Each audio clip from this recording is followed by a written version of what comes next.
سجدے کا طریقہ، تکبیر کہہ کر سجدے میں جانا، یعنی جب آپ سیدھے کھڑے ہو گئے تھے اسٹریٹ اور ربنا ولک الحمد اور تسبیحات آپ نے وہ پڑھ لی، دعائیں پڑھ لی، تو پھر اس کے بعد اب آپ سجدے میں اب جا رہے ہیں اور سجدے میں جاتے ہوئے اللہ اکبر کہیں گے۔ پھر جب آپ صلی اللہ علیہ وسلم سجدے کے لیے جھکتے تو اللہ اکبر کہتے، یہ صحیح بخاری کی روایت ہے۔ ثم کبر وسجد، سنن نبی داؤد کی روایت ہے۔ پھر آپ نے تکبیر کہی اور سجدہ کیا۔ سجدے میں جاتے ہوئے گھٹنوں سے پہلے ہاتھ رکھنا، یہ مسئلہ بہت متنازع فی ہے اور ہمیشہ لوگوں کے بیچ میں سوال کی شکل میں بار بار ابھرتا رہتا ہے کہ پہلے گھٹنے رکھیں یا پہلے ہاتھ رکھیں۔ تو کیا پتہ چلا؟ پہلے ہاتھ رکھنے پھر گھٹنے رکھنے۔ ابن عمر رضی اللہ عنہما سے مروی ہے کہ وہ سجدہ کرتے وقت گھٹنوں سے پہلے اپنے ہاتھ زمین پر رکھتے تھے اور کہتے ہیں کہ رسول اللہ صلی اللہ علیہ وسلم ایسا ہی کیا کرتے تھے۔ نافع کہتے ہیں کہ ابن عمر رضی اللہ عنہما سجدہ کرتے وقت گھٹنوں سے پہلے اپنے ہاتھ زمین پر رکھتے تھے۔ ابو ہریرہ سے مروی ہے، کہتے ہیں کہ رسول اللہ صلی اللہ علیہ وسلم نے فرمایا، جب تم میں سے کوئی سجدہ کرے تو ایسے نہ بیٹھے جیسے کہ اونٹ بیٹھتا ہے، اس کو چاہیے کہ اپنے ہاتھ اپنے گھٹنوں سے پہلے رکھے۔ یعنی کچھ لوگ کیا کرتے ہیں، پہلے گھٹنے رکھ کے بیٹھتے ہیں پھر سجدے میں جاتے ہیں، ایسا نہیں کرنا چاہیے۔ اسٹریٹ کھڑے اللہ اکبر کہہ کے نیچے گئے، پہلے ہاتھ رکھے پھر گھٹنے رکھے پھر بیٹھے، ٹھیک ہے۔ 7 اعضاء پر سجدہ کرنا۔ عباس بن عبد المطلب رضی اللہ عنہ سے روایت ہے کہ انہوں نے رسول اللہ صلی اللہ علیہ وسلم کو فرماتے ہوئے سنا، جب کوئی بندہ سجدہ کرتا ہے تو اس کے ساتھ 7 اعضاء سجدہ کرتے ہیں، اس کی پیشانی اور اس کے دونوں ہاتھ اور اس کے دونوں گھٹنے اور اس کے دونوں قدم۔ یہ جو ناک ہے، یہ جب پیشانی رکھیں گے تو ناک تو پیشانی سے بھی اونچا ہے، وہ بھی ساتھ رکھا جائے گا۔ ابن عباس رضی اللہ عنہما سے مروی ہے کہ وہ نبی صلی اللہ علیہ وسلم سے بیان کرتے ہیں کہ آپ نے فرمایا، ہمیں حکم دیا گیا ہے کہ ہم 7 ہڈیوں پر سجدہ کریں، 7 ہڈیوں پر سجدہ کریں۔ تمام اعضاء کا سجدہ کرنا۔ آپ صلی اللہ علیہ وسلم فرماتے تھے، اپنے بازوؤں کو درندے کے پھیلانے کی طرح زمین پر نہ پھیلاؤ، جیسے شیر چیتا وغیرہ بیٹھتا ہے، اور تم اپنی ہتھیلیوں پر ٹیک لگاؤ، ہتھیلیاں یعنی ہاتھ، اور اپنی بغلوں کو دور رکھو، یعنی ساتھ چمٹ کے نہیں رکھو۔ پھر جب تم ایسا کرو گے تو تمہارا ہر عضو تمہارے ساتھ سجدہ کرے گا، ورنہ کیا ہے، کچھ عضو ریسٹنگ پوزیشن میں آ جاتے ہیں اور کچھ سجدہ کر رہے ہوتے ہیں۔ تو جب انسان ہتھیلیوں پر اپنا پورا وزن ڈالتا ہے تو پھر سارے کا سارا جسم ایک طرح سے سجدے میں ہوتا ہے۔ ادھر سے گھٹنے لگے ہوئے ہیں، ادھر سے پاؤں لگے، ادھر سے سر لگا ہوا ہے، ادھر سے ہتھیلیاں، اور اگر آپ کونیاں زمین پر ٹکا دیتے ہیں تو کیا ہوتا ہے، آپ آرام کی پوزیشن میں آ جاتے ہیں، آرام ہونے لگتا ہے۔ اور جو شخص 7 اعضاء پر سجدہ نہ کرے اس کا کیا حال ہے؟ بخاری اور مسلم کی روایت ہے، سجدہ کرنے والے کے لیے جائز نہیں کہ وہ 7 اعضاء میں سے کسی بھی چیز کو اٹھائے، کیونکہ نبی صلی اللہ علیہ وسلم نے فرمایا، مجھے 7 ہڈیوں پر سجدہ کرنے کا حکم دیا گیا ہے، پیشانی پر اور اپنے ہاتھ سے ناک کی طرف اشارہ کیا، دونوں ہاتھوں، دونوں گھٹنوں اور دونوں پاؤں کی انگلیوں پر۔ اگر وہ اپنے دونوں پاؤں یا ان میں سے کوئی ایک، یا دونوں ہاتھ یا ان میں سے کوئی ایک، یا اپنی پیشانی یا اپنی ناک یا ان دونوں کو اٹھا لے تو اس کا سجدہ باطل ہو جائے گا اور اسے شمار نہیں کیا جائے گا، اور جب سجدہ باطل ہو گیا تو نماز بھی باطل ہو جائے گی۔ یعنی اگر کوئی شخص صرف ایک ہاتھ رکھتا ہے دوسرا رکھتا ہی نہیں، صرف پیشانی رکھتا ہے ناک رکھتا ہی نہیں، یا صرف ناک رکھتا پیشانی نہیں رکھتا، یا پھر گھٹنے تو رکھے ہوئے کیونکہ اس کے بغیر تو نیچے جا نہیں سکتے، تو گھٹنے اس طرح رکھے کہ پیچھے سے پاؤں اٹھ گئے، تو پاؤں اٹھنے نہیں چاہیے، پاؤں زمین کے ساتھ لگے رہنے چاہیے۔ تو اگر یہ 7 اعضاء نہیں لگے زمین پر تو سجدہ نہیں ہوگا، سجدہ نہیں ہوا تو نماز نہیں ہوگی، یہ یاد رکھیے، یہ بہت اہم بات ہے، یہ نماز کا اہم ترین حصہ ہے۔ چہرے کو اچھی طرح زمین پر ٹکانا۔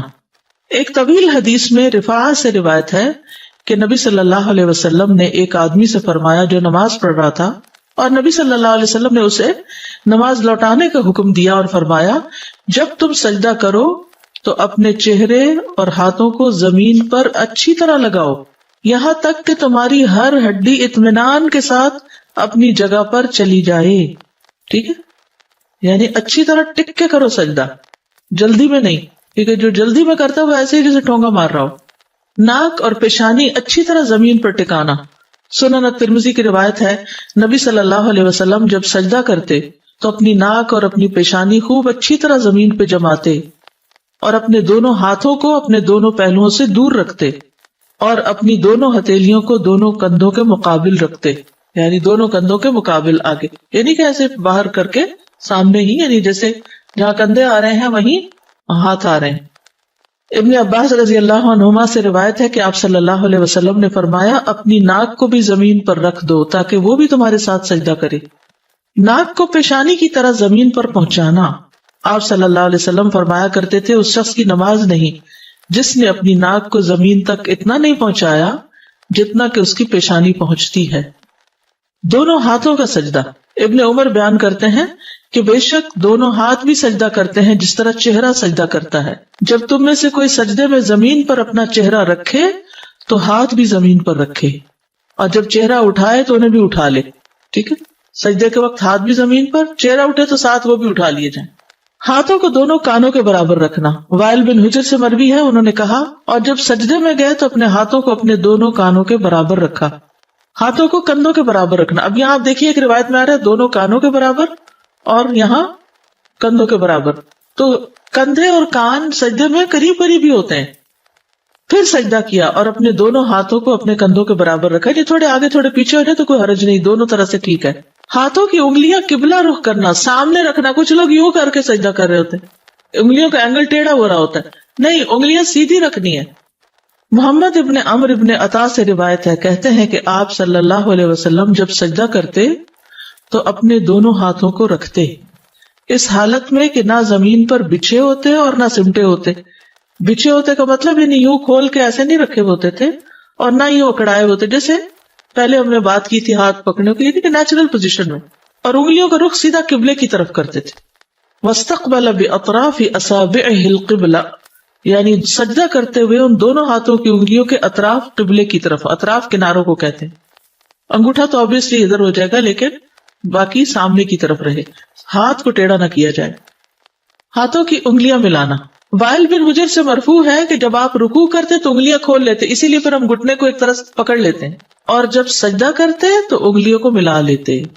سجدے کے وقت اتنا بڑا ہاتھ نہیں کھولا جائے گا، بس ایسے نیچرل سیدھا رکھتے ہوئے، تھوڑی بہت اگر ہلکا سا گیپ ہے بھی تو ٹھیک، اکڑا کے نہیں رکھنا، بس نیچرل وے میں۔ ہتھیلیوں پر ٹیک لگانا، اور آپ اپنی ہتھیلیوں پر ٹیک لگاتے تھے اور ان کو پھیلاتے تھے، یعنی پوری طرح بچھا دیتے تھے، پھیلانے کا مطلب یہ ہے کھولنا نہیں ہے، اور ان کی انگلیوں کو ملاتے تھے اور ان کو قبلہ رخ کرتے تھے۔ ہتھیلی کے اندرونی حصے پر سجدہ کرنا، یعنی انگلیوں پر نہیں بلکہ ہتھیلی پر وہ جانا چاہیے، ویسے تو پورے ہاتھ پہ ہی آ جاتا ہے لیکن ہتھیلی پر زیادہ حصہ۔ براء ابن عازب کہتے ہیں کہ رسول اللہ صلی اللہ علیہ وسلم ہتھیلی کے اندرونی حصے پر سجدہ کرتے تھے، یعنی ہاتھ رکھے نا تو اپنے اپنے ڈیسک پہ ہاتھ رکھے، تو اب آپ دیکھیں جب ہتھیلی پر آپ زور دیں گے تو انگلیوں پر نہ ہونے کے برابر آئے گا، ٹچ تو کرنی ہوگی زمین پر، یعنی آپ نے انگلیوں پہ نہیں کرنا، کریں اب انگلیوں پہ بوجھ ڈالیں، ایسا نہیں کرنا۔ کیسے کرنا؟ ہاتھ کے اوپر، ہتھیلی پر، انگلیوں پر کریں گے تو ہتھیلیاں اوپر اٹھ جائیں گی۔ یہ جو پام ہے نا، یہ والا حصہ، یہ ہتھیلی ہوتی ہے اور اس سے اوپر کلائی ہوتی ہے۔ بازوؤں کو کھلا رکھنا اور زمین سے جدا کرنا، زمین پہ لیٹنا نہیں آپ نے۔ مسند احمد کی روایت ہے، پھر اللہ اکبر کہتے ہوئے سجدے میں جھک جاتے اور اپنے بازوؤں کو جدا اور کھلا رکھتے تھے، پیٹ سے لگنے نہیں دیتے تھے، کیونکہ ہر اس چیز سے منع کیا گیا جو وہاں ریسٹنگ پوزیشن بن جائے، ٹھیک ہے، اور صحیح سجدہ کرے تو پتہ چلتا ہے کہ سجدہ کیا ہے، اور سجدہ صحیح ہو تو لگتا ہے نماز پڑھی ہے۔ اس کا خشوع و خضوع سے اور بندگی کی روح سے بہت بڑا تعلق ہے۔ کوہنیاں زمین سے بلند رکھنا، کیونکہ اگر آپ کوہنی ٹکائیں گے نا تو ہتھیلی پہ اس طرح نہیں زور آئے گا، کیونکہ آدھا زور کس میں چلا جائے گا؟ بازو پہ، کوہنی پہ۔ برا کہتے ہیں انہوں نے کہا کہ رسول اللہ صلی اللہ علیہ وسلم نے فرمایا جب تم سجدہ کرو تو اپنی ہتھیلیاں زمین پر رکھو اور اپنی زور آئے گا، کیونکہ آدھا زور کس میں چلا جائے گا؟ بازو پہ، کوہنی پہ۔ برا کہتے ہیں انہوں نے کہا کہ رسول اللہ صلی اللہ علیہ وسلم نے فرمایا جب تم سجدہ کرو تو اپنی ہتھیلیاں زمین پر رکھو اور اپنی کوہنیاں اوپر اٹھاؤ۔ کتے کی طرح بازو بچھانے کی ممانعت، یہ مسند احمد کی روایت ہے۔ انس رضی اللہ عنہ نبی صلی اللہ علیہ وسلم سے روایت کرتے ہیں کہ آپ صلی اللہ علیہ وسلم نے فرمایا تم میں سے کوئی شخص نماز میں کتے کی طرح اپنے بازو نہ بچھائے، یعنی کونیا نیچے لگا کے بازو بچھانے نہیں، ریسٹنگ پوزیشن میں سجدہ نہیں کرنا، ہتھیلیوں پہ کرنا، بازو اوپر رکھنے، ہاتھوں کے درمیان اتنا فاصلہ کہ پیچھے سے بغلوں کی سفیدی نظر آئے، یعنی بالکل منہ کے ساتھ لگا کے ہاتھ نہیں رکھنے، ذرا کھلے رکھنے کہ بغلیں کھل جائیں، یہ بھی نہیں کہ اتنا کھلا کر دیں، اعتدال میں رکھیں گے لیکن بغلیں کھلی ہوگی۔ عبداللہ بن مالک بن بحینا روایت کرتے ہیں کہ نبی صلی اللہ علیہ وسلم جب نماز پڑھتے تو سجدے کی حالت میں اپنے ہاتھوں کو کشادہ رکھتے، یعنی پہلوؤں سے دور رکھتے، یہاں تک کہ آپ کی بغلوں کی سفیدی نمایاں طور پر ظاہر ہوتی۔ ٹھیک ہے، اصل میں آپ صلی اللہ علیہ وسلم اسمارٹ بھی تھے نا، تو بازو کا گوشت لٹک نہیں رہا تھا، یا پیٹ اتنا بڑا نہیں تھا، یا ویسے اوپر کا حصہ اتنا بھاری نہیں تھا، لہذا جب آپ وہ کھولتے تو پیچھے سے دیکھنے والا آپ کے بغلوں تک دیکھ لیتا۔ نبی صلی اللہ علیہ وسلم کی زوجہ میمونہ رضی اللہ عنہا سے روایت ہے، انہوں نے کہا رسول اللہ صلی اللہ علیہ وسلم جب سجدہ کرتے تو اپنے ہاتھوں کے درمیان فاصلہ کرتے، اپنے ہاتھوں کے درمیان یعنی یہ ہاتھ جو زمین پہ رکھے فاصلہ کرتے، یعنی انہیں پھیلا لیتے، یہاں تک کہ پیچھے سے آپ کی بغلوں کی سفیدی دیکھی جا سکتی تھی، اور جب آپ بیٹھتے تو بائیں ران پر اطمینان سے بیٹھتے۔ ٹھیک ہے، یعنی جب آپ سجدے سے اٹھ کر بیٹھتے تو کیسے بیٹھتے؟ بائیں پاؤں کے اوپر۔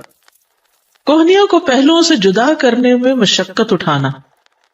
صاحب رسول صلی اللہ علیہ وسلم احمر بن جز بیان کرتے ہیں کہ رسول اللہ صلی اللہ علیہ وسلم جب سجدہ کرتے تو اپنے بازوؤں کو اپنے پہلوؤں سے اس قدر دور رکھتے کہ ہمیں آپ کی مشقت دیکھتے ہوئے آپ پہ ترس آتا، یعنی مشکل ہو جاتی۔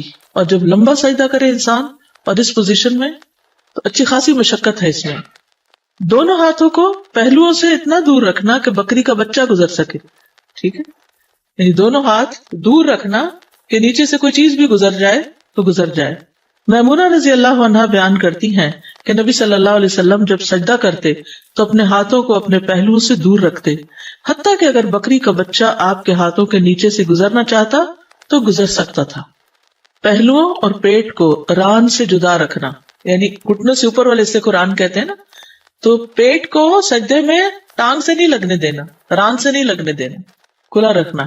براء ابن عازب رضی اللہ عنہ سے مروی ہے کہ رسول اللہ صلی اللہ علیہ وسلم جب نماز پڑھتے تو سجدے میں اپنے دونوں بازو کھول لیتے، انہیں اپنے پہلوؤں سے دور رکھتے اور پیٹ کو زمین سے اونچا رکھتے، یعنی آپ اپنے بازوؤں کو کھول لیتے اور اپنے پہلوؤں سے دور رکھتے تھے اور اپنے پیٹ کو زمین سے اٹھا کر رکھتے تھے۔ اب ظاہر ہے جس کا پیٹ بہت نکلا ہوا ہو تو وہ پھر، یا جیسے پریگنینسی میں، وہ تو اتنا نہیں اوپر اٹھایا جا سکتا، لیکن ایک نارمل صحت مند انسان جو ہے اس کے لیے یہ آسان ہے۔ پاؤں کی ایڑیاں ملانا، یہ نہیں کہ ہاتھ بھی کھلے اور ٹانگیں بھی کھلی ہیں تو وہ عجیب سی شکل بن جاتی ہے، ایڑیاں باہر ملی ہوئی ہوں۔ انگلیوں کو زمین پر لگانا، یعنی سجدے میں انگلیاں زمین پہ ٹچ کر رہی ہوں، پاؤں کی انگلیاں، اور آپ اپنے گھٹنوں اور پاؤں کی انگلیاں بھی زمین پر رکھتے تھے اور اپنے پاؤں کے اگلے حصوں کو قبلے کی طرف کرتے تھے، پاؤں کی انگلیاں بھی قبلہ رخ کرتے اور ایڑیوں کو ملاتے اور پاؤں کو کھڑا رکھتے تھے۔ آپ نے اسی کا حکم دیا، اور اپنے پاؤں کی انگلیوں کو کھول کر رکھتے تھے، یعنی انہیں کھچ کے نہیں رکھتے تھے بلکہ وہ کھلی رہتی تھی۔ پاؤں کی انگلیوں کو قبلہ رخ کرنا۔ ابو حمید ساعدی رضی اللہ عنہ نے فرمایا مجھے رسول اللہ صلی اللہ علیہ وسلم کی نماز تم سب سے زیادہ یاد ہے۔ ابو حمید کو ان کی نماز سب سے زیادہ یاد تھی، اور جب آپ نے سجدہ کیا تو نہ آپ دونوں ہاتھوں کو بچھائے ہوئے تھے اور نہ ہی انہیں سمیٹے ہوئے تھے، نہ دونوں ہاتھوں کو بچھائے ہوئے اور نہ سمیٹے ہوئے، اور آپ کے پاؤں کی انگلیاں قبلہ رخ تھیں۔ پاؤں کی انگلیاں کشادہ رکھنے میں ایک اور حدیث بھی ہے مسند احمد کی۔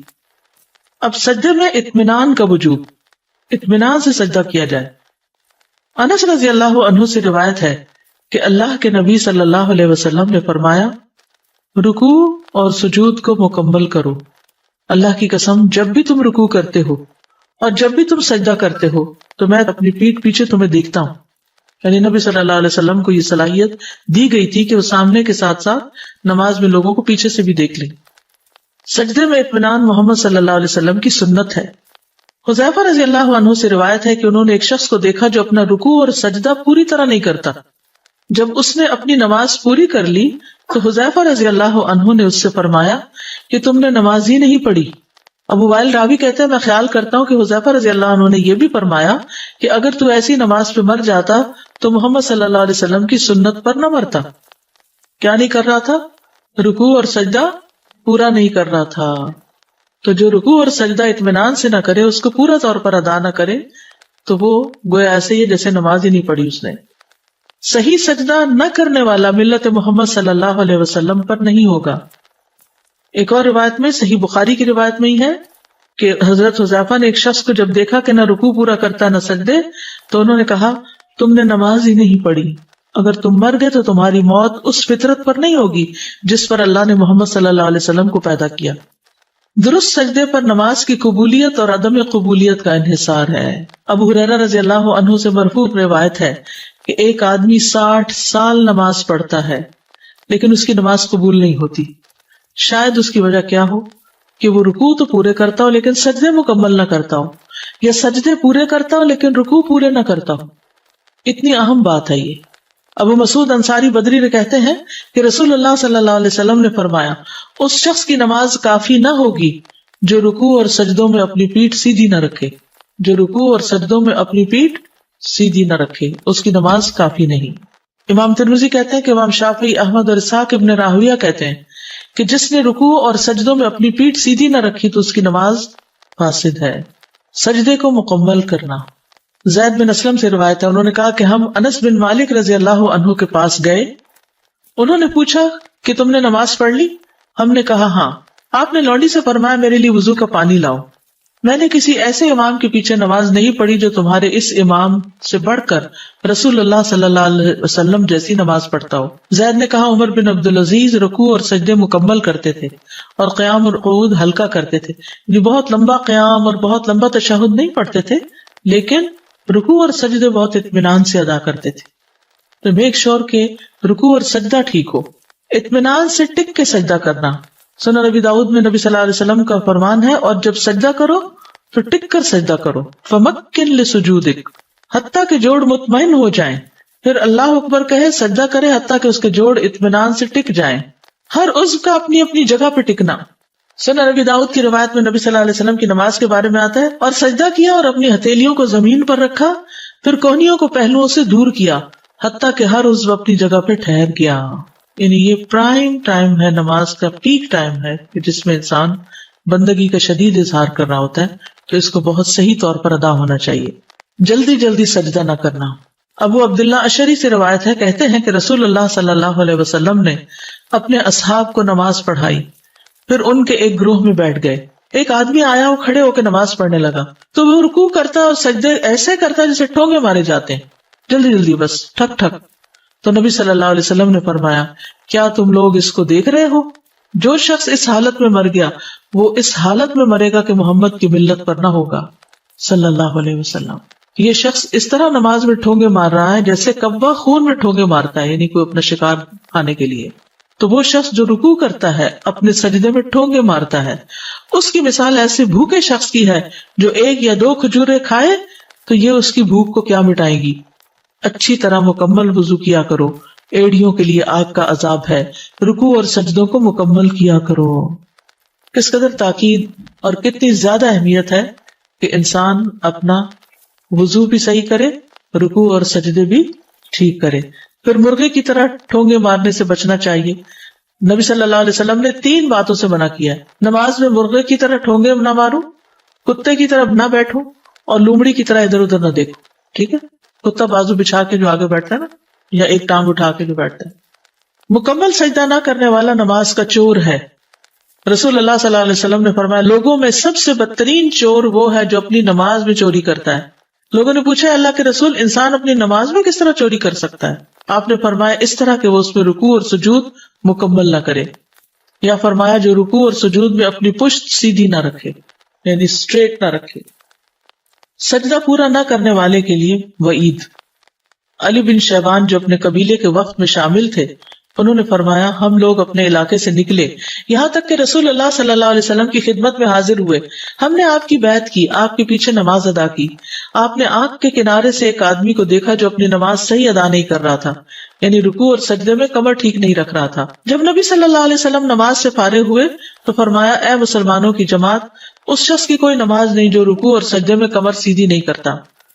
چہرے کا رخ موڑے بغیر آنکھ کے کنارے سے اگر کوئی چیز نظر آ گئی ہے، کسی کی حرکات و سکنات کا پتہ چل گیا تو اس سے نماز میں فرق نہیں پڑتا، لیکن خشوع میں تو بہرحال فرق ہو جاتا ہے. پھر نہیں، کونیاں نہیں پھیلانی، بازو اس طرح کرنے نا، یعنی بہت زیادہ بھی نہیں کرنے، بازو کا بہت ٹائٹ بھی لوگ کر دیتے ہیں، لیکن یہ ہے کہ پھر اس صورت میں جو اضطراری کیفیت جہاں بھی آ جائے نا، تو وہاں پر یعنی کوئی بیماری ہے، مجبوری ہے، کوئی جگہ تنگ ہے، پھر اس صورت میں جیسے بھی ہو نماز پڑھ لیتے ہیں.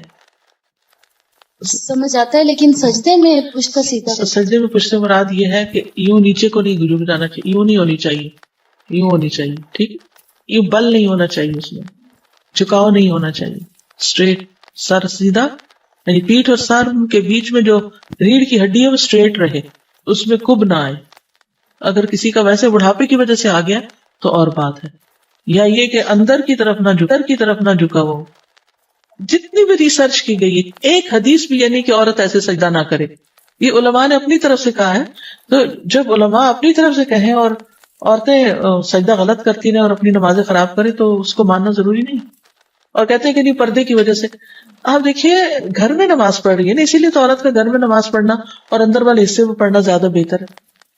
ہمارے ہاں جو علماء تفریق کرتے ہیں نا عورت مرد کی نماز کی، تو وہ پھر اس طرح کی باتیں کرتے کہ بچ کے کرے. ہاں، تو جب بچ گئے تو پھر سجدہ ہی نہ رہا.